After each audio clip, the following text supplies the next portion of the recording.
हिंदू पर्वों को लेकर तिथियों में अक्सर मतभेद और कन्फ्यूजन की स्थिति तब पैदा हो जाती है जब यह अंग्रेजी कैलेंडर पे सटीक नहीं उतरता है।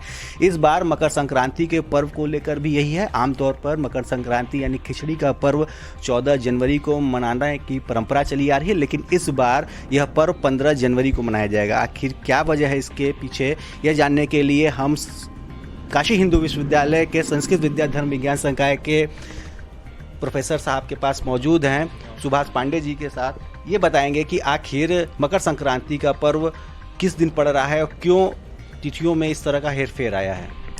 देखिए, जो मकर संक्रांति का पर्व है, जिसको खिचड़ी के नाम से भी जाना जाता है, जब सौम्यायन सूर्य होते हैं अर्थात मकर राशि में जब प्रवेश करते हैं तब यह पूर्णकाल उत्पन्न होता है, जो बहुत बड़ा महत्व है हमारे यहाँ धर्मशास्त्र में। इस बार 14 तारीख को रात्रि में 3 बजे के लगभग मकर राशि में सूर्य का प्रवेश हो रहा है, तो पूर्णकाल पर दिन होगा, यानी दूसरे दिन अर्थात 15 जनवरी को सूर्योदय के बाद से ही पूर्णकाल प्रारंभ होगा, जो 20 घटी तक रहता है और 6:45 के बाद पूर्णकाल प्रारंभ होगा। आज जो व्रत और पर्व, अन्य जो व्रत पर्व हैं वो तो तिथि पर आधारित होते हैं, लेकिन यह जो मकर संक्रांति होती है वो सूर्य के संक्रांति पर आधारित होती है। तो जब सूर्य एक राशि से दूसरे राशि पर प्रवेश करेगा उसी को संक्रांति बोलते हैं।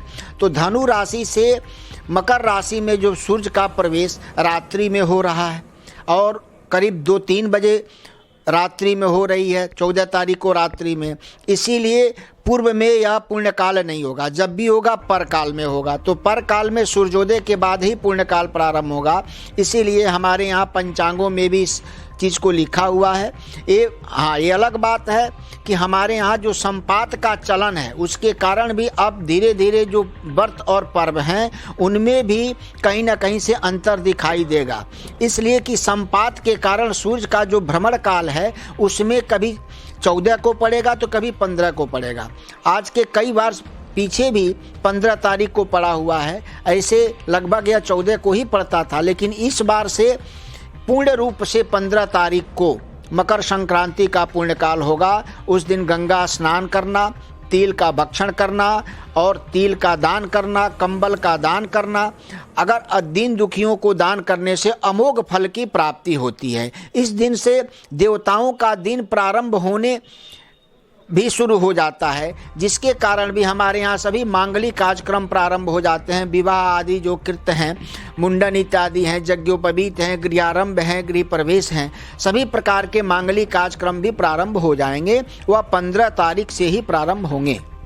तो इस बार मकर संक्रांति का पर्व 15 जनवरी से मनाने की बात बताई जा रही है, इसलिए 14 जनवरी को मकर संक्रांति का पर्व नहीं मनाया जाएगा और 15 जनवरी को ही यह पर्व दान पुण्य के और गंगा स्नान के साथ विधिवत रूप से मनाया जा सकता है। रोशन जायसवाल, वाराणसी।